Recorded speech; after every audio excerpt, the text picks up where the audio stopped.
Assalamualaikum warahmatullahi wabarakatuh. Salam. Hamdan syukurillah wassalatu wassalamu ala rasulillah wa binikmatillah hawla wa la quwata illa billah. Para pemirsa TV 9 dimanapun Anda berada, apa kabar Anda? Semoga senantiasa sehat walafiat. Kembali saya Adi Prastyo hadir menyapa Anda dalam Hujah Aswaja edisi kali ini hari Senin 13 Januari 2025.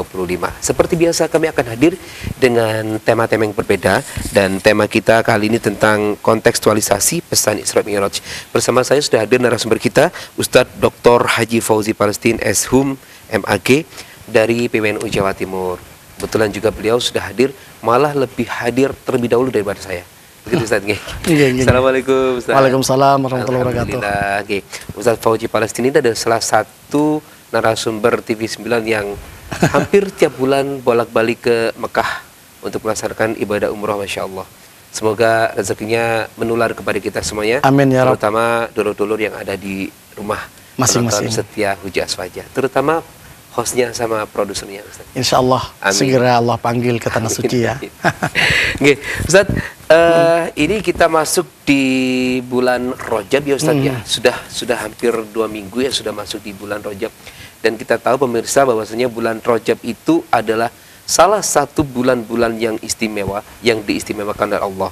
Dan salah satu yang membuat istimewa bulan Rajab adalah adanya peristiwa Isra Mi'raj, di mana kita semuanya warga muslim, terutama umat Islam di seluruh penjuru dunia diwajibkan untuk percaya. Namun ada juga loh beberapa orang yang pada saat Kanjeng Nabi, pada saat ada Nabi bercerita seperti itu, malah berpaling karena ketidakpercayaannya. Seperti apa sebetulnya akan kita bahas dalam kontekstualisasi pesan Isra Mi'raj. Nah Ustadz, kita mulai dari awal nih Ustadz, apa sebetulnya makna dari peristiwa Isra Mi'raj dalam konteks kehidupan umat Islam saat ini? Baik, terima kasih Mas Adi. Sebagai umat Islam yang tentu imam kita adalah Nabi Muhammad SAW, tentu mesti percaya tentang adanya Isra Mi'raj yang pernah dilalui oleh Nabi Muhammad SAW. Oleh karenanya di dalam Al-Quran, teks yang berbicara tentang Isra Mi'raj itu Allah menggunakan teks subhanah. Kalau dalam Al-Quran Allah menggunakan teks subhanah, maka peristiwa itu adalah peristiwa yang sangat luar biasa. Betul. Peristiwa yang sulit dijangkau oleh nalar manusia. Apa parameter kita untuk mempercayai Isra Mi'raj itu sebagai perjalanan besar Nabi Muhammad SAW, bahwa kita percaya adanya Isra Mi'raj Nabi Muhammad SAW merupakan anugerah terbesar daripada Allah Subhanahu wa Ta'ala. Sebab di zaman Nabi banyak juga orang yang mengatakan bahwa Rasul sebelum subuh kan sudah sholat berjamaah dengan para sahabat, dengan jarak tempuh perjalanan yang luar biasa, dengan banyak fenomena yang dijumpai oleh baginda Rasul dalam proses perjalanan Isra Mi'raj itu, dengan waktu yang sangat singkat itu, maka banyak sekali orang yang tidak percaya kepada baginda Rasul. Wah, Muhammad itu hanya ngarang-ngarang cerita, Muhammad itu hanyalah tukang bohong. Nah, bagaimana dengan kita ya yang tidak pernah ketemu secara langsung dengan Nabi Muhammad SAW?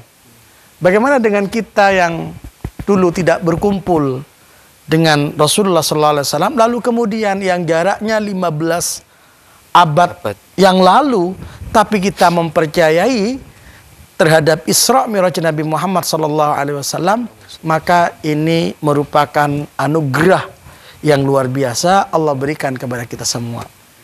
Jadi Allah itu yahdi may yasha, memberikan petunjuk kepada orang-orang yang memang dikehendaki oleh Allah untuk mendapatkan petunjuk, untuk mendapatkan keyakinan bahwa Nabi Muhammad SAW Isra Mi'rajkan oleh Allah Subhanahu wa Ta'ala. Oleh karenanya, saudara-saudara sekalian yang ada di rumah, panjenengan kita semua yang percaya terhadap Isra Mi'raj Nabi Muhammad SAW, itu menjadi tanda bahwa kita itu diberi anugerah yang sangat luar biasa daripada Allah Subhanahu wa Ta'ala.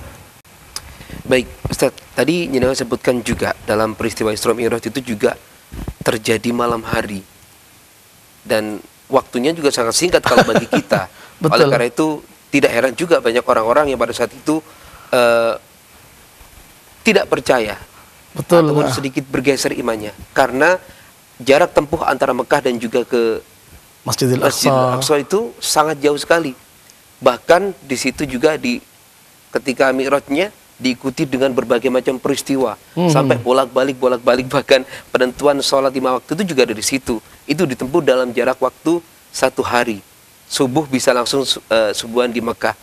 Nah, dari sekarang di zaman-zaman sekarang para peneliti-peneliti juga begitu merasa ini tidak mungkin karena ketika orang manusia biasa yang naik ke atas langit melewati jalur luar angkasa itu semuanya akan porak-poranda karena di sana hampa tanpa udara seperti hampanya Ustadz tanpa cinta yang kedua.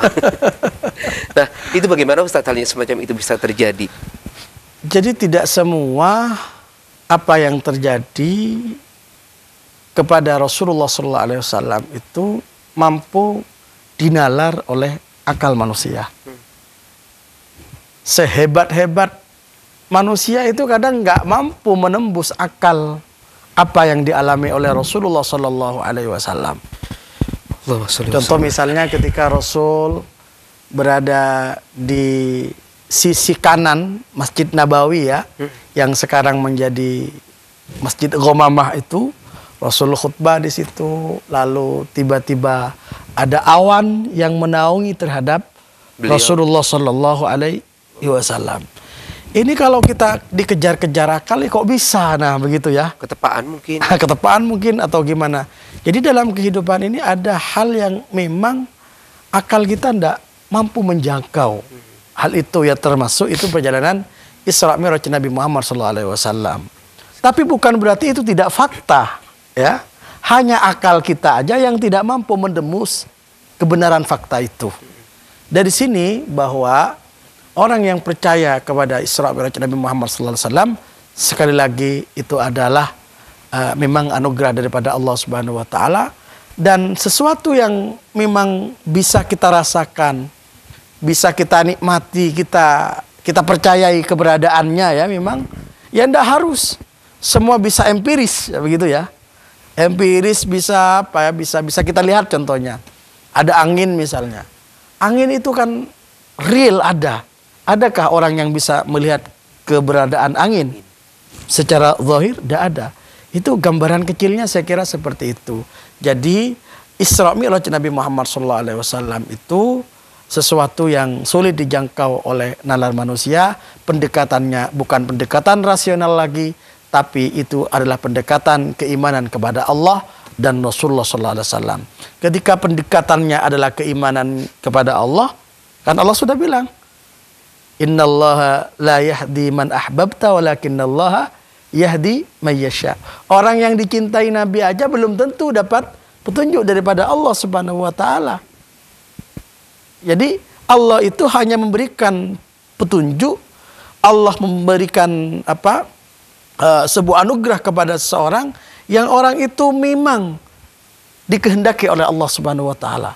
Kalau saat ini kita percaya kepada Isra Mi'raj, maka mungkin kita termasuk orang-orang yang dikehendaki oleh Allah untuk beriman kepada Rasulullah sallallahu alaihi wasallam. Begitu. Nah, Ustadz, baik. Itu adalah kalau kita mengacu pada peristiwa itu Ustadz terjadi malam hari. Dan rata-rata ketika kita menanyakan sesuatu kepada guru-guru kita ketika di pesantren itu adalah lakukan ini di malam hari dan sebagainya. Apakah itu juga ada imbasnya Ustadz atau bagaimana nih? Kalau menurut apa yang disampaikan oleh Ibnul Munir, kenapa di malam hari? Karena li'annahu waqtul khulwah wal ikhtisasi orfan. Secara uruf malam hari itu tempat orang menyendiri. Secara uruf ya malam hari itu tempat orang kontemplasi dengan Allah Subhanahu wa taala. Senyap, tidak ada yang lain. Oleh karenanya Rasulullah di Isra Mi'rajkan oleh Allah Subhanahu wa taala pada malam pada malam lebih fokus. Kalau siang nanti tidak fokus. Sehingga di malam hari itu ada sebagian malam yang ketika seorang itu meminta kepada Allah, pasti dikabulkan permintaannya oleh Allah Subhanahu wa taala. Ketika seseorang itu beristighfar kepada Allah, pasti ampuni dosa-dosanya. Itu hanya ada di sepertiganya malam sesuai dengan hadis Rasulullah sallallahu alaihi wasallam, dan juga dalam Al-Qur'an, "Wa minal laili fatahajjad bihi nafilatan laka asa ayyab'atsaka rabbuka maqaman mahmuda." Sebagian malam itu kita diperintahkan oleh Allah untuk bertahajud. Lalu kemudian dengan tahajud yang istiqamah itu, maka Allah Subhanahu wa taala tempatkan kita di tempat yang terpuji. Inilah saya kira terjadinya Isra Mi'raj pada malam hari pada waktu itu, tetapi pesannya sebenarnya tidak hanya pada waktu itu. Baik. Nah, ini yang saya sebutkan bahwa kontekstualisasi Isra Mi'raj. Jadi terjadinya pada waktu itu 15 abad yang lalu, tapi pesannya bisa kita tangkap hingga saat ini. Baik, Ustadz, kita akan menanyakan lebih jauh lagi tentang konteks kehidupan umat tentang Isra Mi'raj ini, tapi kita jeda dulu. Ustadz, dalam peristiwa Isra Mi'raj itu ada beberapa kisah yang sempat kita dengar dulu waktu ketika kecil ya, terutama ketika Nabiullah Muhammad SAW berangkat ini menggunakan kendaraan buruk. Kenapa? Dan buruk itu dikisahkan seperti ini. Sebetulnya seperti apa sih Ustaz? Terus dari peristiwa-peristiwa itu apa yang bisa kita ambil hikmah sehingga pesan-pesannya itu apa yang berguna buat kita di zaman sekarang ini Ustaz, dari peristiwa-peristiwa kejadian Isra Mi'raj Ustaz? Jadi barusan sudah kita singgung Mas Adia tentang bagaimana pesona malam ya bagi kita yang merindukan dunia malam itu ya, pesona malam bagi orang-orang yang merindukan ridha Allah, merindukan ampunan daripada Allah, menanti ijabah daripada Allah Subhanahu wa taala. Oleh karenanya kejadian malam hari itu dialami oleh Rasulullah, tapi pesannya hingga sekarang masih relevan sekali. Betul. Bagaimana kita memanfaatkan sebagian malam itu untuk bermunajat kepada Allah Subhanahu wa taala. Itu satu. Kemudian yang kedua, Rasulullah sallallahu alaihi wasallam diberi kendaraan oleh Allah yang bernama buruk ya. Buruk itu ya tidak terlalu besar sebenarnya ya. Kalau di kitab-kitab itu kan kurang lebih seukuran keledai lah. Himar ya. Berarti bentuk hewan begitu ya, berbentuk hewan, tetapi kehebatan buruk itu ketika buruk melihat sesuatu apa yang bisa jangkau langsung sampai. Masya Allah. Nah, apa yang bisa dijangkau oleh buruk, nah itu apa yang dilalui oleh buruk. Dan bukan konon ya, sebenarnya di dalam sebuah literatur itu ternyata Nabiullah Ibrahim alaihissalam kana yazuru Ismail wa ummahu al-buraq. Ketika Nabi Ibrahim ziarah atau mendatangi kepada Nabiullah Ismail alaihissalam beserta ibunya yang bernama Siti Hajar, yang dikendarai oleh Nabi Ibrahim adalah menggunakan kendaraan buruk. Ya, jadi nabi-nabi terdahulu itu juga mengendarai buruk. Cuman pas Nabi Muhammad ingin mengendarai buruk ya, buruk itu sempat grogi ya. Grogi, berkeringat. Kenapa berkeringat? Karena yang mengendarai itu adalah khairul khalqi, sebaik-baiknya makhluk ciptaan Allah Subhanahu wa taala gitu. Baik, nah itu adalah sedikit gambaran tentang pesan ya.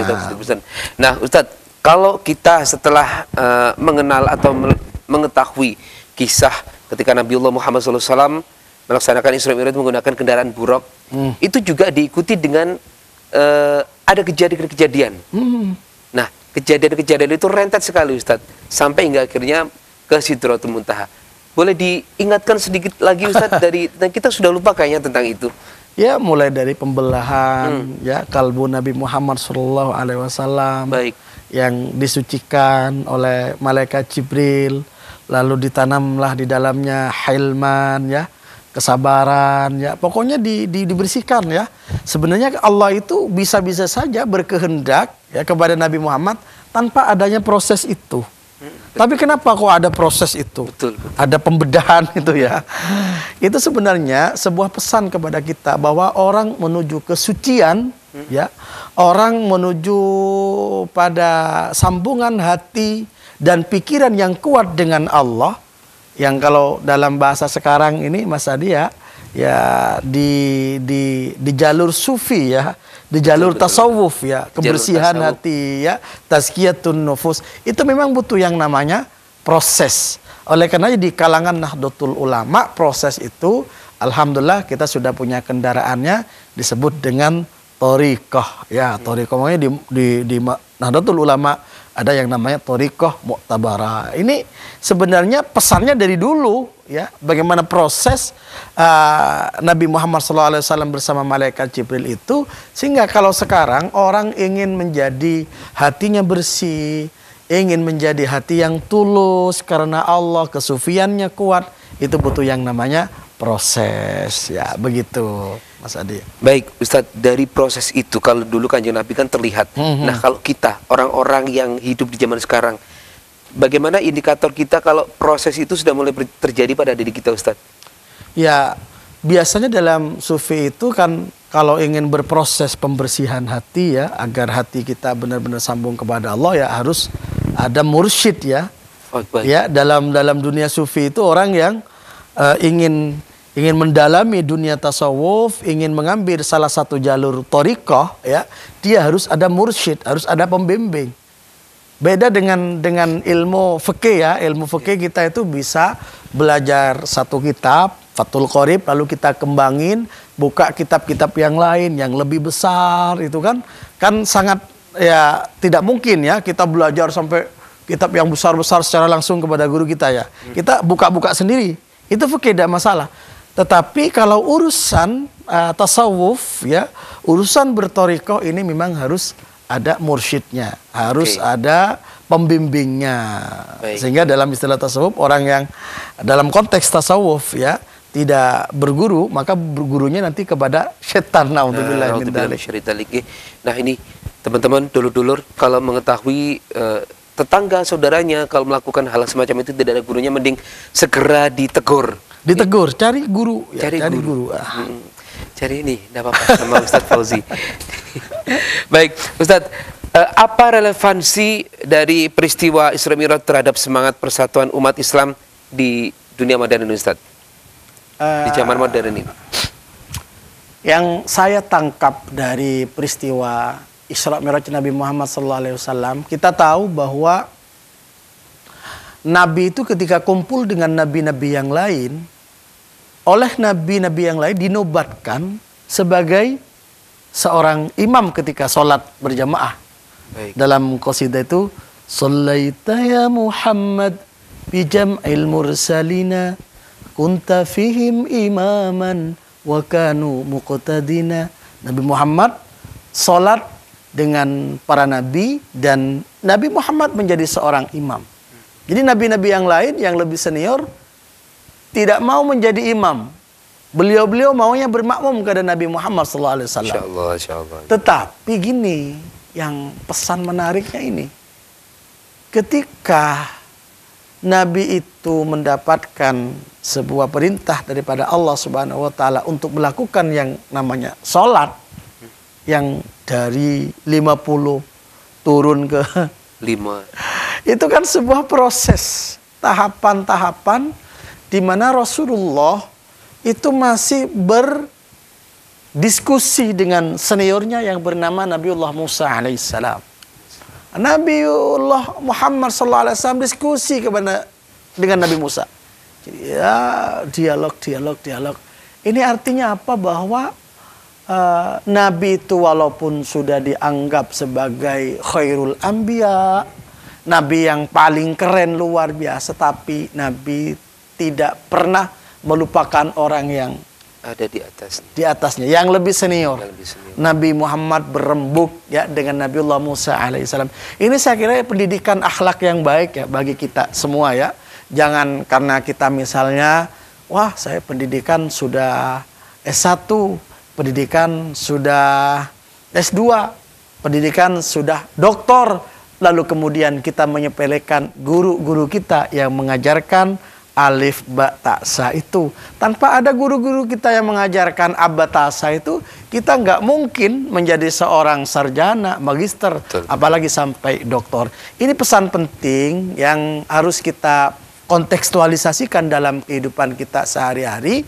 Kendati Nabi Muhammad itu dinobatkan sebagai nabi yang paling istimewa, dijadikan imam oleh nabi-nabi yang lain, tapi etika Nabi menghormati kepada nabi-nabi terdahulunya. Luar biasa Nabi Muhammad. Itu adalah gambar kontekstualisasi ketika Nabiullah Muhammad SAW diutus untuk menjadi pemimpin atau menjadi imam di saat para nabi-nabiullah kumpul Betul di lah. peristiwa Isra Mi'raj itu, Ustaz. Betul lah. Nah, saya ingin menanyakan lagi, Ustaz, ada beberapa peristiwa, tapi saya Adi Prasetyo masih menemani panjenengan untuk ngaji bareng bersama Ustadz Dr. Haji K. Haji Fauzi Palestin Eshum MAK Nikah 2. Ada aja Ustaz. Oke, Ustaz matur nuwun, waktunya panjenengan sudah menyempatkan datang ke sini tadi Ustaz nggih.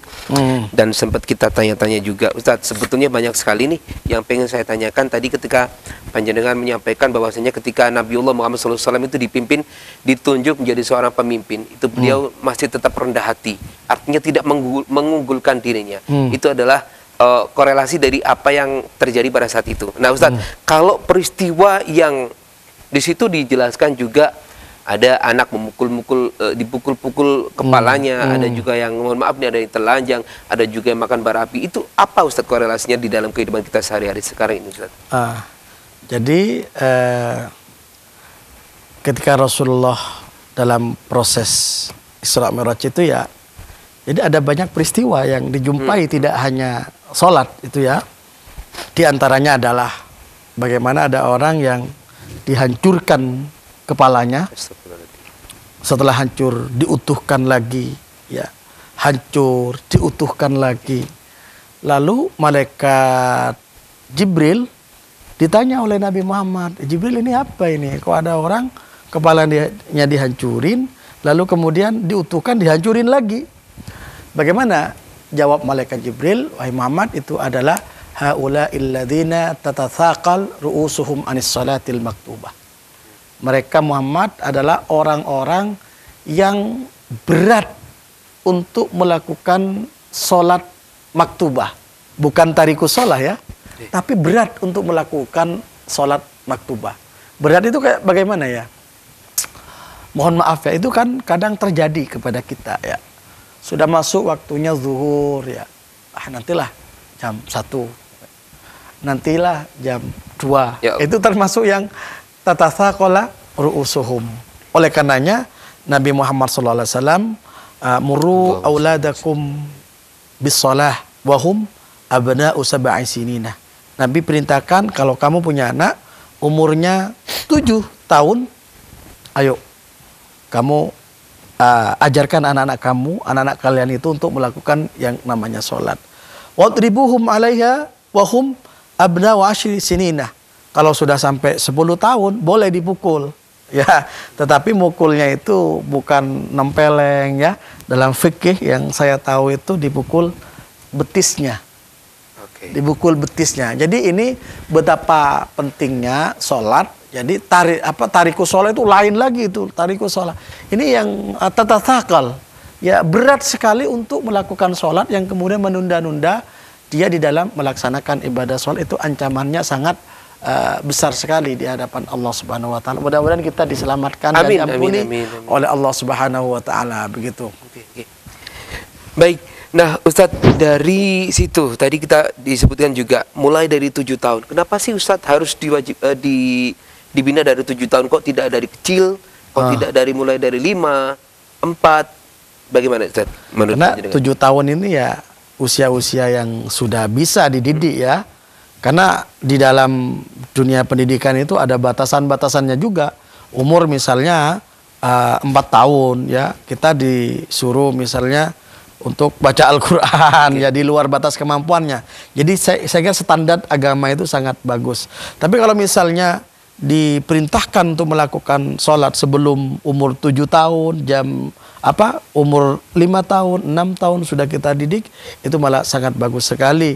Dan ini penting ya, teman-teman, sahabat-sahabat sekalian dimanapun berada, bahwa pendidikan sholat itu kita dahulukan. Ya, ini yang fardu ain.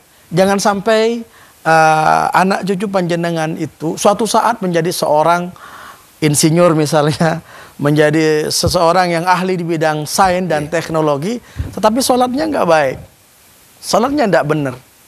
Dan sholat ini, ya kita tahu, ya maklum lah, ini wajib, maka pendidikan sholat ini fardu ain, harus didahulukan. Jangan sampai udah besar nggak bisa sholat. Nah, jadi harus Bapak Ibu mitra TV 9 ya dimanapun berada, itu harus benar-benar mengedepankan pendidikan sholat terhadap anak cucu kita. Kalau bisa datangin ustadz itu, ini anak saya ini, saya datangin khusus ustadz untuk ngajarin tentang sholatnya. Ini mungkin sederhana, tetapi ini kan berdampak pada perjalanan hidupnya di masa-masa yang akan datang. Begitu. Jadi memang pendidikan usia dini, terutama pendidikan sholat ini memang penting sekali Ustadz ya. Betul. Oke. Nah Ustadz, kita kembali ke peristiwa-peristiwa tadi Ustadz. Tadi sempat dijelaskan juga ada banyak peristiwa, dan ketika saya membaca juga nih beberapa waktu yang lalu, bahwasanya ada peristiwa ketika itu Nabi melihat orang yang bibirnya, lidahnya digunting balik lagi, digunting balik lagi. Ini maksudnya apa Ustadz? Apakah ada juga hubungannya dengan kita-kita yang hidup di zaman sekarang nih tentang peristiwa ini? Bagaimana nih Ustadz? Ya, jadi memang Nabi melihat seseorang yang lisannya, lidahnya digunting ya. Itu ketika ditanyain kepada malaikat Jibril, ya dia adalah khutoba'ul fitnah. Apa itu Ustadz? Ya, tukang fitnah dalam kehidupannya. Tukang fitnah. Tukang fitnah, ya. Bahkan kalau misalnya kategori, ya ini untuk saya pribadi nih.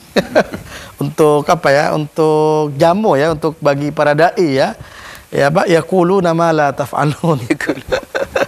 Menyampaikan tetapi dia sendiri tidak mengamalkan. Mudah-mudahan diampuni oleh Allah Subhanahu wa taala, karena kita itu ya misalnya ditakdirkan menjadi seorang khatib, seorang dai, ini kan sebenarnya kita sangatlah tidak sempurna begitu ya. Tapi karena kondisi keadaan yang mau tidak mau harus menyampaikan, dan kalau sampai kepada yang dilihat oleh Nabi, jadi di lisannya digunting, kemudian lidahnya digunting, ya orang-orang yang yaquluna ma la taf'alun. Ya, dia berbicara tapi dia tidak mengerjakan. Mudah-mudahan kita diselamatkan oleh Allah Subhanahu wa taala. Ada juga sebagai motivasi ya untuk kita semua, bagaimana kita bisa berjuang di jalan Allah Subhanahu wa taala. Rasul itu pernah melihat seseorang yazra'una fi yaumin wa yahsuduna fi yaumin. Dia menanam pada hari itu dan memanen pada hari itu. Masya Allah. Subhanallah. Sekarang kalau misalnya kita mau memanen jagung, ya kan tidak langsung panen. Nanam dulu baru panen. Ya. Nanam sekarang tumbuh, berkembang, tinggi, gede, berbunga. Nah, dan itu butuh proses ya. Harus dikasih pupuk dan lain sebagainya. Betul. Dan butuh waktu.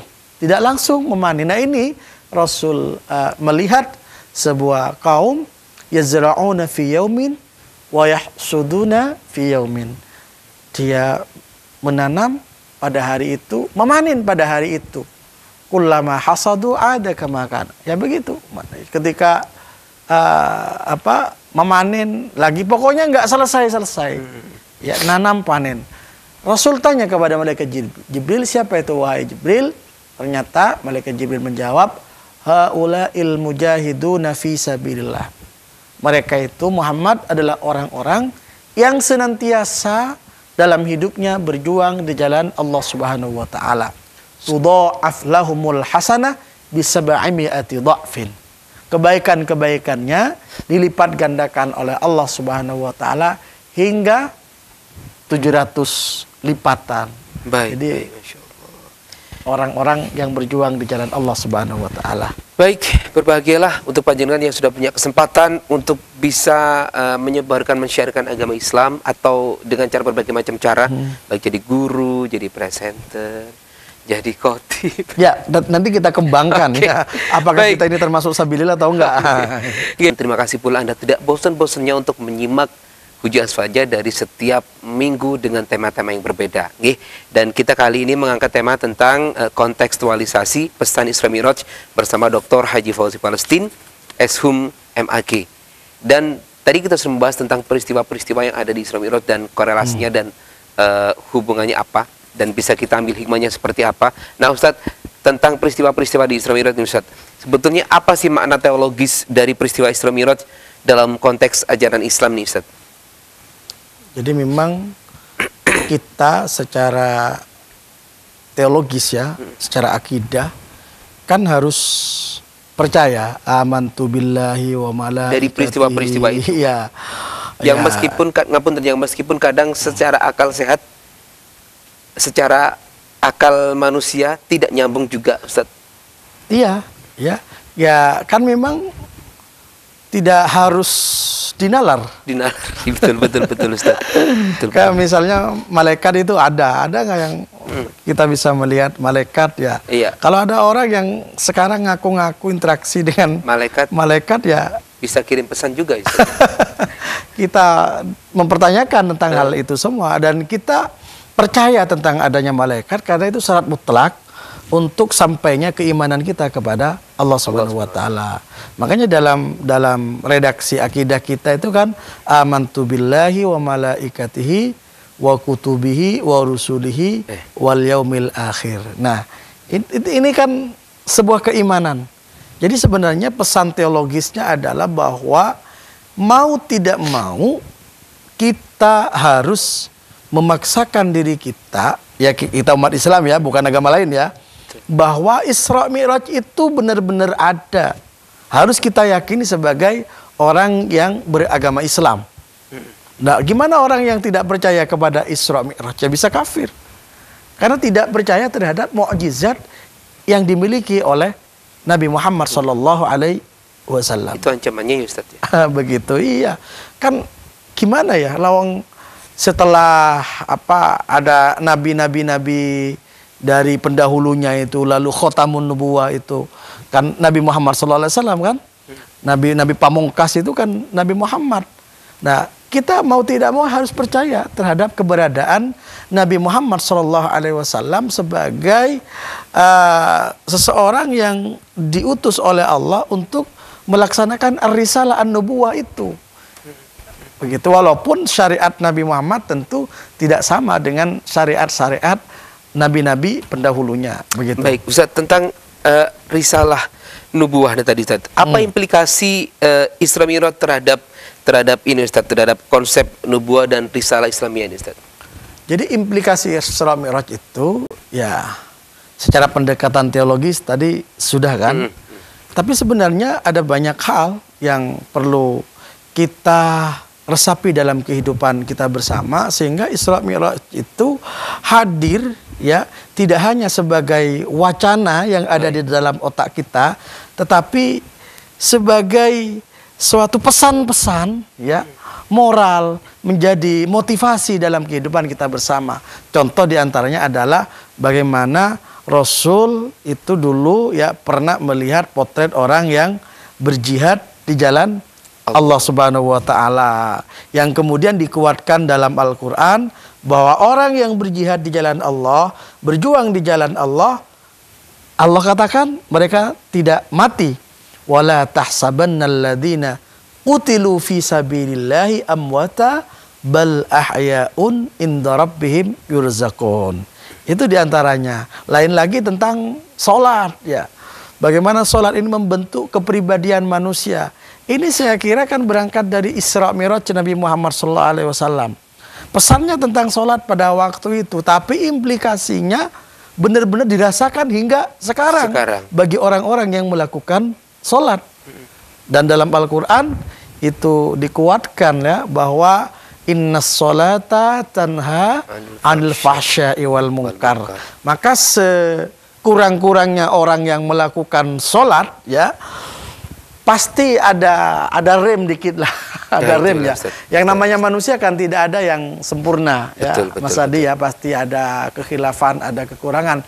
Tapi sekurang-kurang orang yang rajin sholatnya, insya Allah masih ada rem ya untuk menjauhi daripada hal-hal yang dilarang oleh Allah Subhanahu wa taala. Bahkan orang yang sholat itu dalam riwayat Imam Ahmad, maka suatu saat sholat itu akan menjadi nuron wa burhanan, ya, menjadi cahaya, menjadi penyelamat, pendorong, ya, menjadi yang membackup wanajatan yaumal qiyamah, menjadi sebab seorang itu diselamatkan oleh Allah Subhanahu wa taala pada hari kiamat. Yang umum itu awwalu ma yuhasabu bil 'abdu yaumal qiyamah as-shalah. Jadi yang pertama kali dihisab oleh Allah tentang urusan sholat. Tapi kalau tidak sholat, lam yakun lahu nuran.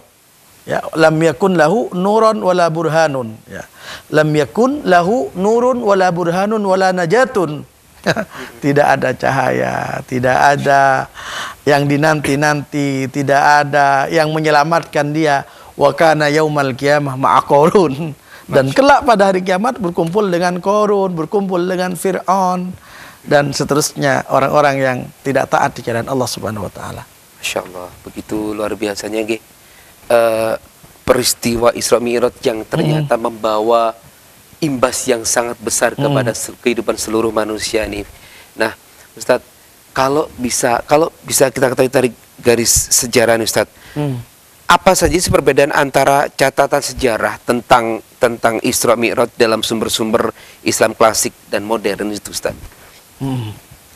Jadi kan kalau dalam catatan sejarah yang saya tahu di tafsir-tafsir itu, ya, ya memang di tafsir-tafsir itu sudah sangat jelas sekali tentang bagaimana Isra Mi'raj itu, bahwa kalau melihat dari asra bi abdihi lailan, itu kan dijalankan.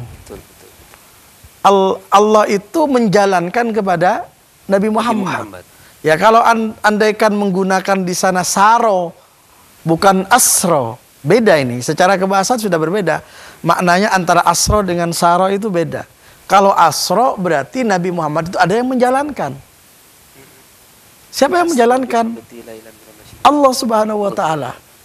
Nah, karena yang menjalankan Allah Subhanahu wa taala, maka ya kita sulit sekali menjangkau, menalar tentang perjalanan yang memang sudah seakan-akan disulap oleh Allah sedemikian rupa, lalu kemudian orang yang Allah catat dia menjadi orang yang beriman semakin percaya kepada Nabi Muhammad, ya, seperti malaikat, seperti sahabat Abu Bakar. Tapi orang yang memang dicatat oleh Allah menjadi orang yang tidak beriman kepada Nabi Muhammad, malah membangkang kepada Nabi Muhammad sallallahu alaihi wasallam. Jadi sebenarnya adalah bahwa memang perjalanan Nabi Muhammad sallallahu alaihi wasallam itu asra, dijalankan oleh Allah Subhanahu wa taala. Kenapa ke Masjidil Aqsa? Ya, kok enggak ke Masjid Al-Akbar aja? Al-Akbar. Karena pada saat itu Masjid Al-Akbar belum ada, Ustaz. Belum ada. Masih berupa rawa-rawa ya. Rawa-rawa. Ini kenapa kok ke Masjidil Aqsa? Karena di dalam ada sebuah keterangan itu bahwa di Masjidil Aqsa itu lurus dengan Sidratul, posisi lurus dengan Sidratul Muntaha, yang sekarang di daerah Palestina itu masih diuji oleh Allah Subhanahu wa taala, masih konflik, yang mudah-mudahan saudara-saudara kita diberi ketabahan dan kekuatan oleh Allah Subhanahu wa taala. Amin. Gitu. Oke. Itu ada hubungannya dengan nama panjenengan Ustaz, Palestina, Fauzi Palestina, atau bagaimana? Ustaz, kita kali ini untuk Anda yang baru saja bergabung bersama kami, saya ucapkan selamat sore dan selamat datang kembali di Ujas Faja. Kita membahas tentang kontekstualisasi pesan Isra Mi'raj bersama guru kita, Dr. Haji Fauzi Palestina, Eshum MAG. Tadi sebelum kita jeda, kenapa nama Ustadz itu ada Palestina? Apakah ada hubungannya dengan Isra Mi'raj ini atau bagaimana? Ya adalah, nanti ada. Bisa japri aja. Oh gitu ya. Apa terkesan dengan seseorang yang ada di Palestina? Baik, Ustadz, dari perbincangan kita nih Ustadz tentang apa namanya kontekstualisasi pesan Isra Mi'raj. Sebelum kita pada di penghujung nih Ustadz, pertanyaan penghujung, kita balik lagi ke peristiwa yang terjadi di apa namanya di saat Isra Mi'raj itu. tentang seorang yang membawa beban, Ustaz ya. Beban itu ditambah dan ditambah lagi. Nah, itu sebetulnya apa, Ustaz? Apakah sesuatu itu memang terjadi begitu saja dan Allah itu memang mengharuskan seperti itu atau bagaimana, Ustaz? Kan kadang manusia itu senang ke jabatan ya. Jadi pengen jadi itu, namanya ada di mana-mana, kinerjanya tidak ada. Itu dalam sebuah klinik penyakit hati itu namanya hubbulja. Hubbulja itu cinta jabatan. Jadi senang menjabat, ini jadi. Kalau perlu dibayar, titip nama saya biar jadi ini ya. Itu kadang ada muncul di dalam diri manusia. Namanya manusia. Tetapi kalau kita melihat potret perjalanan Nabi Muhammad SAW, ya seperti yang antum sampaikan, jadi ada orang yang waktu itu memikul kayu, dia tidak kuat, bukan malah dikurangi kayunya, ditambah lagi, Masya Allah. ditambah lagi. Ketika Nabi tanya kepada malaikat Jibril, siapa itu malaikat Jibril? Jibril menjawab, indahu amanatun nas. Dia punya amanah, ya, punya tanggungan. Tetapi la yaqdiru ala adaiha, tidak mampu melaksanakan amanah itu. Wa yazidu ayyatahammala alaiha. Enggak mampu aslinya untuk melakukan amanah itu, tapi dia malah nambah amanah-amanah yang lain. Ini sebenarnya kan jadi kontra dengan realitas yang sekarang ya. Yang semua orang rata-rata pasti ingin naruh namanya menjabat di sana sini. Kalau melihat potret ini ya, sebenarnya ini kan pesan ya bagi kita bahwa kita menerima amanah itu ya proporsional sesuai dengan kemampuan kita. Karena dari potret ini seakan-akan bahwa Rasulullah ini mengingatkan kepada kita, wah kamu nggak usah banyak jabatan, diukur aja. Kalau tidak mampu ya nggak usah ngemis-ngemis agar kamu menjabat di dalam sebuah apapun itu ya, apalagi sampai nyogok dan lain sebagainya. Inilah saya kira sebagai bentuk kehati-hatian kita dalam kehidupan kita sehari-hari, dan kontekstualisasi Islam masuk ini ya, bahwa kita harus hati-hati karena seperti yang dijumpai oleh Rasulullah, bahwa orang yang demikian itu ya begitu perumpamannya ya. Jadi dikasih kayu bukan dikurangi malah ditambah terus. Terlihat banyak beban. Iya, terlalu banyak amanah yang dia terima dan dia tidak mampu melaksanakan amanah itu ya. Pokoknya keliru semua kita ini ya.